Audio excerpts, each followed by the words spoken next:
If you've been missing Call of Duty the past couple of years, you've been missing one heck of an evolution. Omni Movement has completely flipped the script for a more weighty, slidey, leaping sort of game. And a full 12 months after Black Ops 6, Black Ops 7 has arrived with the latest revision, filling in some of the lesser developed areas of the perk system and returning players to the futuristic events of the Black Ops sub-story, complete with wall running and jumping. Well, after 100 or so hours in Black Ops 6 and a couple of prestiges, I've jumped headfirst into Black Ops 7's campaign, zombies, and multiplayer, including the sobering reminder of what it's like when skill-based matchmaking is turned off. If you're not sure what that means, don't worry, we'll get to it all. Not good versus bad necessarily, but the real nuts and bolts differences, including the new cross-progression system, which makes it easier than ever to step outside of your comfort zone and try the newest takes on this classic package.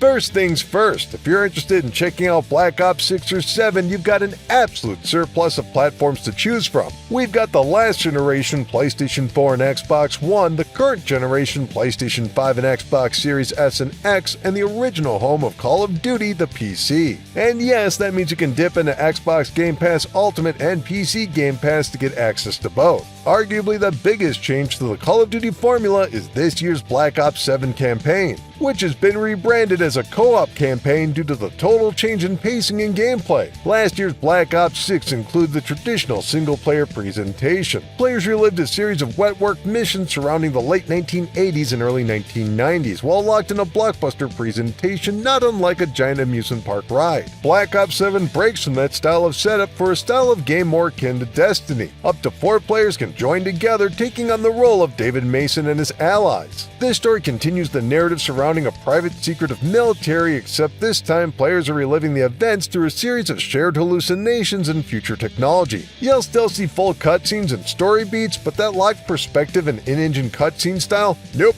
that's gone. But breaking from set pieces has the advantage of a looser style of gameplay. You'll be using superpowers like high jumps and a possibly adaptive wingsuit and a grappling hook that flings players every which way. Call of Duty is always chasing evocative presentation over realism, even when dealing with historic events. But with this newest game, you'll be fighting plant monsters while the actor Michael Rooker from Guardians of the Galaxy is screaming expletives. Black Ops 6's campaign is a locked standalone experience that can only be played in single player. Meanwhile, Black Ops 7's co-op campaign allows up to 4 players to work together and, more importantly, leads players to the rest of the multiplayer package.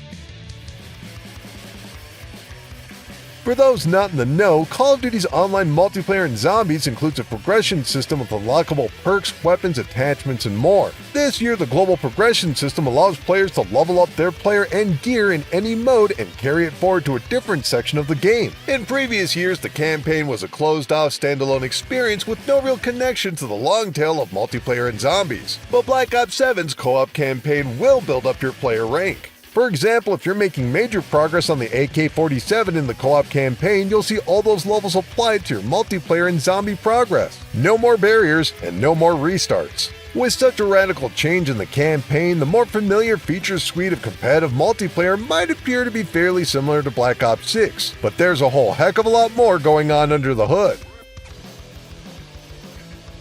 Have you ever played a multiplayer game and felt as if your experience was being grouped together with other players? Well, that was probably skill-based matchmaking, a built-in algorithm that reads your statistics and places you with similarly skilled players. Well, that's been retired for this year's Black Ops 7, and the results have been fairly humbling for myself. Now players of all skills can meet online for the classics team deathmatch, domination, hardpoint, and more, meaning noobs will get sliced to oblivion by master players. If that sounds unfair, that's because it is, but not without a good faith intention. There's been some debate over skill-based matchmaking. After all, how can you really get better if you're always being pooled with your own average? Personally speaking, I can say I've really noticed a difference in the team makeup. Usually a couple of players will get smoked constantly, while people in the middle, like yours truly, will more or less get 1 or 2 before getting taken down. It certainly made me shake off the cobwebs of careless play.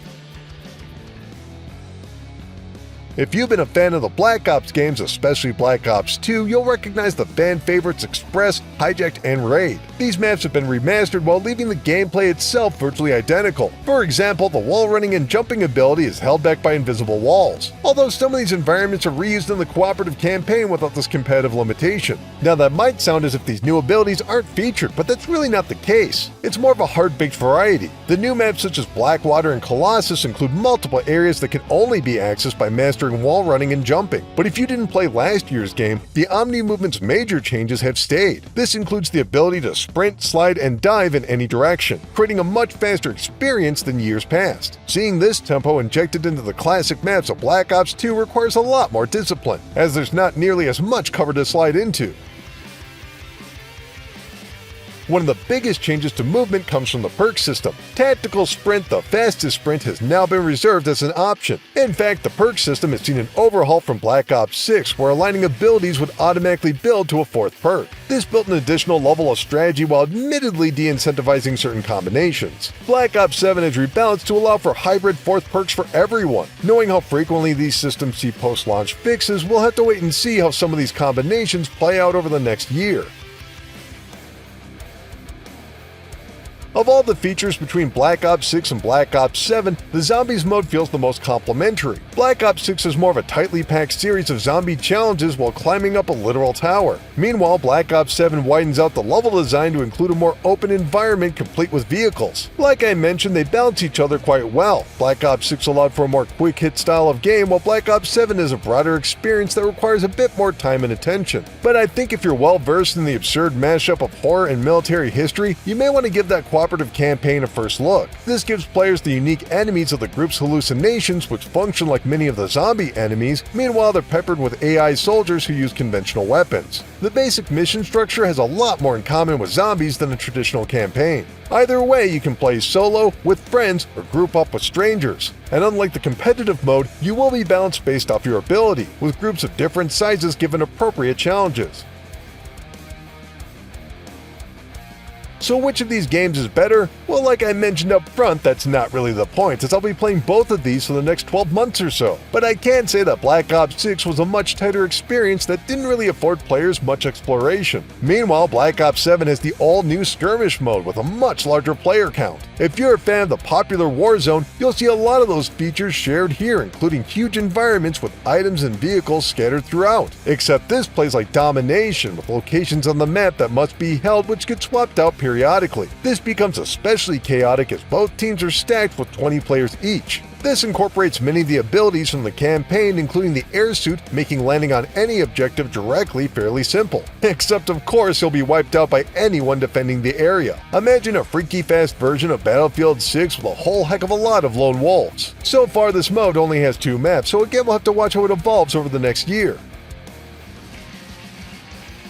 We've got 2 fully featured Call of Duty games with a lot more going on than the simple 20th century versus future tech motif. If you've never experienced a Call of Duty campaign, Black Ops 6 is as good a place to start as any. But if you've completed plenty of Call of Duty single players, this year's co-op campaign is among the most unusual and original modes of this recent generation of Call of Duty. If you're looking for competitive online play, both games offer some of the most polished gameplay available in any first-person shooter. Black Ops 6 will arguably be a more welcoming experience for new players thanks to its skill-based matchmaking. But if you're familiar with the tried-and-true style of Call of Duty gameplay, Black Ops 7 will put your talent to the test without the safety rail. Not to mention the enhanced mobility with wall running and jumping. That level of technical play is balanced out by having a global progression system. So even if you're not topping the leaderboard in Team Deathmatch, your experience in the campaign will carry over. And personally speaking, I'm curious to hear how zombie fans react to the changes, as this year's game doesn't really replace Black Ops 6 but offers a totally different experience. I plan on bouncing back and forth with Black Ops 7 reserved for longer, more relaxed play.